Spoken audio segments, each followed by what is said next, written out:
Hey guys, welcome to Gardening for Cheap with your host, me, Rachel. This week's video is actually going to end up being about my trellis that I had to build for my tomatoes.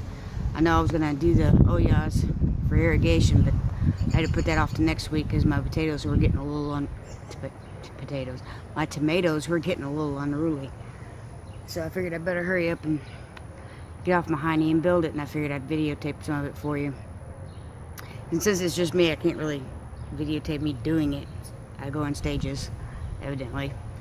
And so hope you guys like it. What we're going to be using today to make our homemade trellis is a drill, and I think that's like a 1/8 bit, just big enough for the string to go through. Tape measure, a saw of some sort. I have that square to make sure my line's straight. A pin. I'm using a 150 pound catfish twine, and I have two 8-foot 1x2 boards that I got at the local box store for like $1.06, $1.10 a piece. And we're gonna cut those in half and put them on the corner where the tomatoes are and make our trellis. So here we go.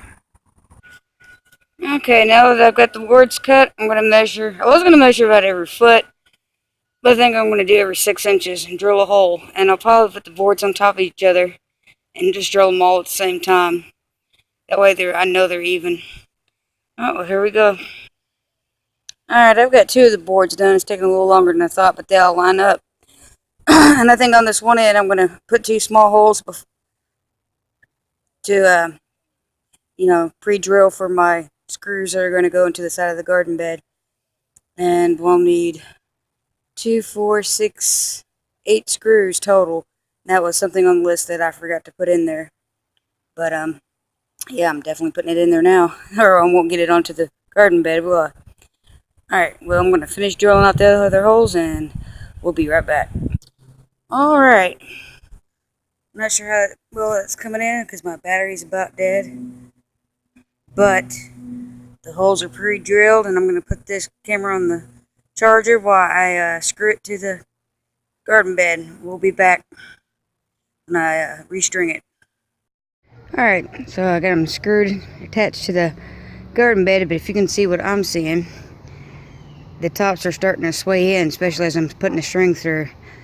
So what I've done is I've gone back to my local box store, picked up 2 more boards for, I think it was $2.30, and I'm going to frame up the top. Not only will it support it and straighten it out, but if the birds get really bad this summer, I can put a netting over it and keep the birds out.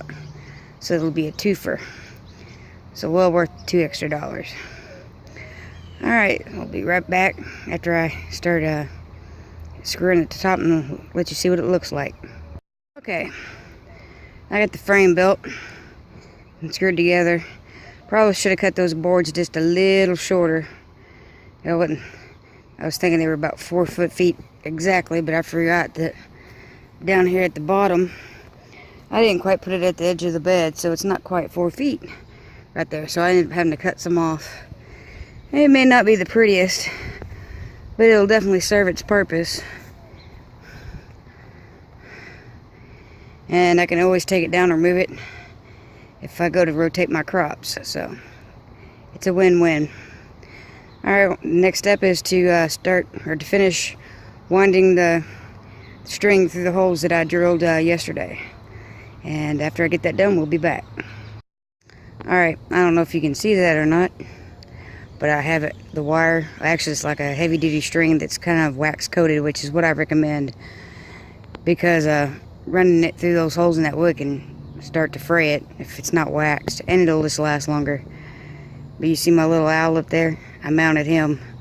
I put him on a little separate board and just screwed the board to it. That way, if I ever want to take him down to cover it with a mesh netting or a shade cloth, I can without him being in the way. I'll walk around here so you can get a better view of the string that I used. I think it's a 150 pound catfish line test, or 150 pound catfish like trout line. It's wax coated. I had it on hand, but it'll really help tuck in I was going to do it every foot, but I decided to do it every 6 inches. Because that still gives me room to reach in there and get my tomatoes off if need be. And I just tied it off at the ends. Nothing fancy, just regular old knot. Well, a couple different regular old knots, but I left a little bit just in case I have to retie it to make it tighter. But that should do it. She may not be the most pretty, but she's definitely functional.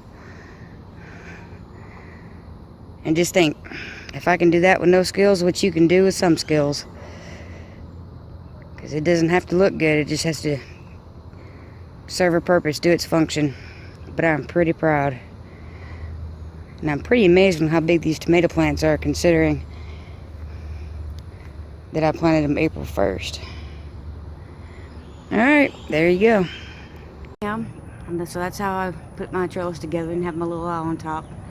I'm super proud of it. My garden this year, it's doing really well. I mean, I've had a couple little plants not survive the heat, but I say 95% of the garden's doing excellent, and I'm really happy with it, my results so far this year. And next week I will do the irrigation pots. I've already got the stuff to make one for you. I'll show you how it's done. I didn't get the 9 that I wanted to get, but I got 2 for the other side of my tomatoes, and I'll eventually just go around the garden bed. But if you like this video, give me a thumbs up, if you will. Hit the subscribe button, and I have an Amazon link in the description below. If you click on that and do your shopping at Amazon, I get a commission off of it, and it'll help support my channel. I hope you guys have a great Mother's Day weekend, and yeah, have a good one.